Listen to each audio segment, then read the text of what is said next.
नमस्कार, मैं हूं पवन त्यागी। आम आदमी पार्टी के राज्यसभा के सांसद राघव चड्ढा ने सुप्रीम कोर्ट के पूर्व जज मदन लोकुर के उस बयान को कोट करते हुए एक्स पोस्ट डाली जिसमें वो पीटीआई को एक इंटरव्यू दे रहे थे।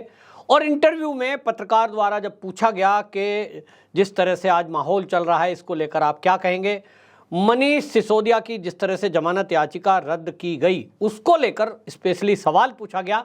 और उस पर जो पूर्व जज साहब की टिप्पणी थी, उन्होंने टिप्पणी करते हुए कहा कि देखिए जिस तरह से ये जो आज जमानत याचिका को लेकर स्पेशली उन्होंने मनीष सिसोदिया की जमानत की बात की कि जिस तरह से एजेंसियां काम कर रही हैं, पहले वो जो है दस्तावेज पूरे उपलब्ध कोर्ट में नहीं कराती हैं, फिर जो है एक आरोप पत्र दाखिल किया जाता है, फिर अगला आरोप पत्र दाखिल किया जाता है। इस तरह से उन्होंने कहा कि ये जो चल रहा है ये कहीं ना कहीं लगता है। और उन्होंने ये भी कहा कि जिस तरह से सरकार है उसमें दिखता है कि किसी के खिलाफ कार्रवाई हो रही है और किसी के खिलाफ नहीं हो रही है। आप समझिए इस बयान का मतलब क्या है। पीटीआई को दिया गया इंटरव्यू, क्या पहले से ये तय है कि पूर्व जज से आपको इंटरव्यू में ये सवाल पूछना है, फिर जज साहब इसका क्या उत्तर देंगे, और फिर एक पूरा टूल किट तैयार है कि अब जज साहब की बात को कोट करते हुए, जिस तरह से पहले से भी हमने देखा है कि आम आदमी पार्टी के नेता या विपक्ष की कोई भी पार्टी हो, कोई एक व्यक्ति कुछ बयान दे दे, चाहे वो मीडिया में कहीं आ जाए, विदेश के किसी अखबार में छप जाए, फिर चाहे कोई वो समाज सेवी कुछ बयान दे दे, उसको लेकर पूरा विपक्ष हल्ला करता है। देखो ये कहा। सुप्रीम कोर्ट की टिप्पणी को लेकर भी इसी तरह की बातें कर रहे थे। आम आदमी पार्टी को आपने देखा था कि जब उन्होंने सुप्रीम कोर्ट में मनीष सिसोदिया जी की जमानत की याचिका डाली थी और जब जज साहब ने ये टिप्पणी की थी कि भाई आपको अभी तक पैसे का कोई सबूत नहीं मिला है और अगर ईडी इस हियरिंग में अगली बार इसके सबूत लेकर नहीं आई तो हम जमानत दे देंगे। इस पर सारे आम आदमी पार्टी के नेता सामने आए, प्रेस कॉन्फ्रेंस की और बयानबाजी शुरू हो गई। देखो सुप्रीम कोर्ट ने लगाई ईडी को फटकार, इनके पास कोई सबूत नहीं है, सब केस फर्जी हैं। और इनको लगा अगली बार जमानत मिल जाएगी, लेकिन ऐसा नहीं था। अगली बार जमानत लेकर ईडी जमानत के विरोध में ईडी सबूत के साथ प्रस्तुत हुई और उसने सबूत रखा कि ये रहा हमारे पास पूरा मनी ट्रेल, किस तरह से आम आदमी पार्टी ने इस पैसे को जो 338 करोड़ रुपया है चुनाव में खर्च किया है। और इसके बाद जमानत याचिका कैंसिल हो गई। इस पर पूर्व जज को आज प्रॉब्लम है। आप सोचिए कि ये जिस तरह से इनको पेन हो रहा है कि एजेंसियां ठीक काम नहीं करती, एक बार प्रस्तुत नहीं करती दस्तावेज, फिर दोबारा लाते हैं, फिर पूरक। क्या इन जज साहब को उन आम नागरिकों की इस बारे में कभी चिंता हुई जब ये खुद जज की कुर्सी पर बैठे थे? ये जज साहब जब बने बैठे थे, क्या इन्होंने इस मुद्दे को जुडिशरी में लागू किया? क्योंकि सुप्रीम कोर्ट के आप न्यायाधीश थे तो भाई निचली अदालत में कानून बनाकर आप लोगों को नीचे कहते भाई न्याय दो। देश की राष्ट्रपति द्रौपदी मुर्मू जी ने बाकायदा सीजेआई की उपस्थिति में, जहां सुप्रीम कोर्ट के, हाई कोर्ट के सभी जज बैठे थे, वहां कहा कि गरीब आदमियों को, मैं ऐसे को बहुतों को जानती हूं जिनके पास जमानत के लिए पैसा नहीं है और वो बरसों से जेल के अंदर बंद है, उसके लिए क्या न्यायपालिका कुछ कर रही है? ना, क्योंकि नेताओं की चिंता है। नेता की चिंता हुई इसलिए बयान दे रहे हैं। ये नहीं देख रहे हैं कि सरकार ने ईडी का कानून बदल दिया और कानून बदलने के कारण से एक डिप्टी सीएम जैसा व्यक्ति अगर रैंक का कोई है तो ईडी क्या कह रही है, अगर इनको जमानत मिल गई तो ये सबूतों के साथ छेड़छाड़ करेंगे। एक पावरफुल व्यक्ति है और इसलिए विरोध कर रही है। कोई जज जो सिटिंग जज है उसका आप विरोध कर रहे हो, आप कुर्सी से उतर गए तो वो गलत है। जब आप कुर्सी पे थे तो आप सही थे या आप ही सही थे। इसको लेकर जिरह होनी चाहिए, होती रही है। कई बार मी लॉर्ड, न्यायमूर्ति, ऐसे ऐसे शब्द हैं, उनको देखकर कई बार सुनकर लगता है कि भाई ठीक है, आप ये मी लॉर्ड शब्द तो अंग्रेजों का दिया हुआ है हमारे देश में। अब इन शब्दों के कारण उनको लगता होगा कि मैं तो भगवान ही हूं, मैं जो बोल दूं, जो मैं कर दूं, मुझे तो कोई कुछ कह नहीं सकता, उठा के जेल में डाल दूंगा, मानहानि का केस कर दूंगा। और पैसे वाले लोग होते हैं, पहुंच वाले लोग होते हैं, एक फोन पर इनके एफआईआर हो जाएगी, कोई वकील भी विरोध में नहीं खड़ा होगा। और हालत ये हमने देखा है कि सुप्रीम कोर्ट हो या हाई कोर्ट, आम आदमी को तो ये फटकार लगाते हुए लाख लाख रुपए के पेनल्टी डाल देते हैं। और कुछ लोग ऐसे हैं कि बड़े बड़े एनजीओ चलाने वाले, वो तुरंत आएंगे, तुरंत सुनवाई, तुरंत पीआईएल डली और तुरंत फैसला। ये क्यों है भाई? कोई मामला नहीं है। बस केवल पहुंच और पैसा। ऐसा लगता है इस देश में कि ये देश अभी आजाद नहीं है। स्वतंत्रता को 75 साल हो गए, मना रहे हैं, लेकिन जो काम करने का अफसरों का, न्यायपालिका का जो तरीका है वो अभी तक ऐसा लग रहा है वही है जो इस देश में ब्रिटेन काल में ब्रिटिश का जो शासन था, वो जो अंग्रेजों का था वही चल रहा है।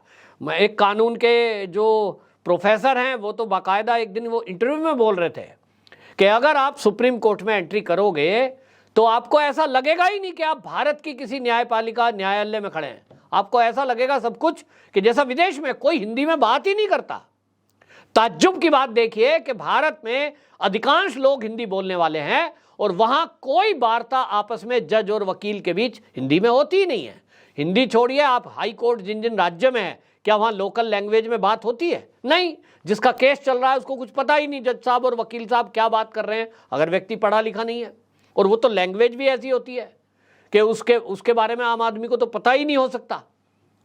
तो आज ये हालत है। लेकिन अब आप देखिए क्या जज साहब बोल रहे हैं, ये लोकुर साहब बोल रहे हैं कि ये जो है न्यायमूर्ति क्या बोल रहे हैं कि आम आदमी पार्टी सिसोदिया से जुड़े हुए मुद्दे पर जब इनसे सवाल पूछा गया, इसके जवाब में इन्होंने कहा, आमतौर पर कहें तो ऐसा लगता है कि अदालतें जमानत स्वीकार या अस्वीकार करने के बुनियादी सिद्धांतों को भूल गई है। आजकल यदि किसी व्यक्ति को गिरफ्तार किया जाता है तो आपको इतना पक्का पता होता है कि वह कम से कम कुछ महीनों के लिए तो जेल में रहेगा। तो जज साहब क्या कहना चाहते हैं कि ईडी ने गिरफ्तारी की मनीष सिसोदिया की, और वो जैसे ही कोर्ट पहुंचे तत्काल उनको वहां जमानत मिल जानी चाहिए थी, फिर चाहे वो सबूतों से छेड़छाड़ करें। और ये तो हम देख रहे हैं, एक ट्रेंड चल रहा है।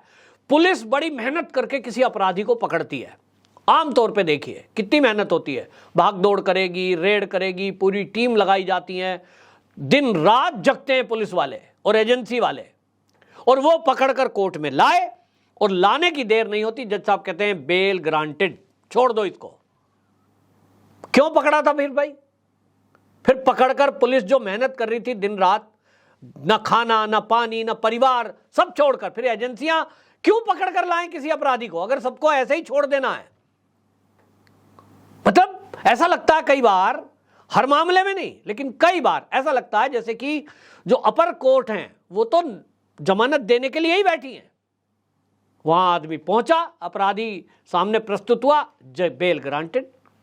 अरे भाई ये पुलिस मेहनत कर रही है, इसका भी तो कुछ सुन लो भाई। जज साहब के अपने विवेक के ऊपर है, वो कब क्या सोचें क्या बोल दें। अब आप देखिए ना, एक पूर्व जज हैं मदन लोकुर, बड़ा नाम है, लंबे समय तक सुप्रीम कोर्ट के न्यायाधीश रहे। वो अब जो वर्तमान कुर्सी पर बैठे हैं, जो वर्तमान जज हैं, उनके फैसले पर सवाल उठा रहे हैं। क्यों भाई? ये अवमानना नहीं है?